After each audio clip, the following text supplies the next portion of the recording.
भोपाल में गलत डिजाइन में बने पुल पर सीएम मोहन यादव का बड़ा एक्शन। मामले में 8 इंजीनियर्स के खिलाफ कार्रवाई। पुल में सुधार के बाद ही होगा लोकार्पण। ऐशबाग में बने रेलवे ओवरब्रिज में लापरवाही के मामले में कार्रवाई। 7 इंजीनियर्स को तत्काल प्रभाव से सस्पेंड किया गया।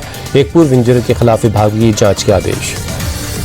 कोलकाता गैंगरेप केस में क्राइम सीन रिक्रिएट किया गया। पीड़िता को लेकर साउथ कलकत्ता लॉ कॉलेज पहुंची पुलिस। कोलकाता गैंगरेप केस में पीड़िता का बयान दर्ज हुआ। मेडिको लीगल जांच में हुई पूरी। पीड़ित छात्रा की हुई काउंसलिंग। कोलकाता गैंगरेप केस में एक और गिरफ्तारी। पुलिस ने लॉ कॉलेज के गार्ड को गिरफ्तार किया। मेडिकल रिपोर्ट में एक आरोपी के जरिए रेप की पुष्टि। बाकी 2 आरोपी मौके पर मौजूद थे, इसलिए गैंगरेप की धारा में केस दर्ज हुआ है। सीसीटीवी में पीड़िता को जबरन ले जाते दिखे आरोपी। फॉरेंसिक सबूतों में भी पीड़िता की आरोपों की पुष्टि होती है। रेप केस में बंगाल सरकार के एक्शन। 5 सदस्यों की एसआईटी का गठन। एसीपी प्रदीप घोषाल की देखरेख में होगी जांच। रेप की घटना के बाद साउथ कोलकाता लॉ कॉलेज का प्रशासन अलर्ट।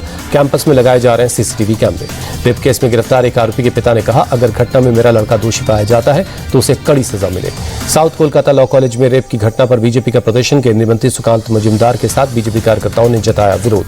केंद्रीय मंत्री और बंगाल बीजेपी अध्यक्ष सुकांत मजूमदार पुलिस हिरासत में से रिहा। कल प्रदर्शन के दौरान पुलिस ने कर लिया था हिरासत में। कोलकाता रेप केस पर केंद्रीय मंत्री अर्जुन राम मेघवाल बोले, तुष्टीकरण की राजनीति के चलते इस तरह की घटनाएं बढ़ रही है। ममता सरकार अपराधियों का मनोबल बढ़ा रही है। घटना से पूरा देश शर्मसार है। टीएमसी नेता मदन मित्रा का अजीबोगरीब बयान। कहा, लड़की बुलाने पर अगर नहीं गई होती तो ये घटना नहीं होती। कोलकाता रेप केस पर बीजेपी अध्यक्ष जेपी नड्डा ने बीजेपी की जांच कमेटी की गठित की।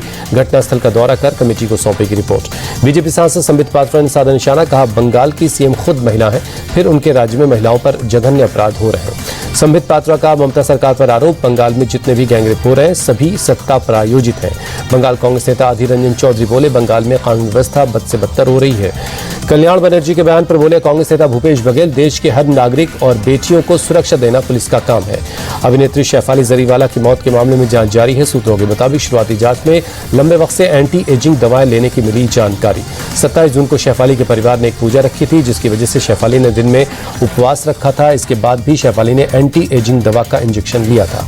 मुंबई के लाउडस्पीकर के बजाय अब ऐप से हो रही अजान।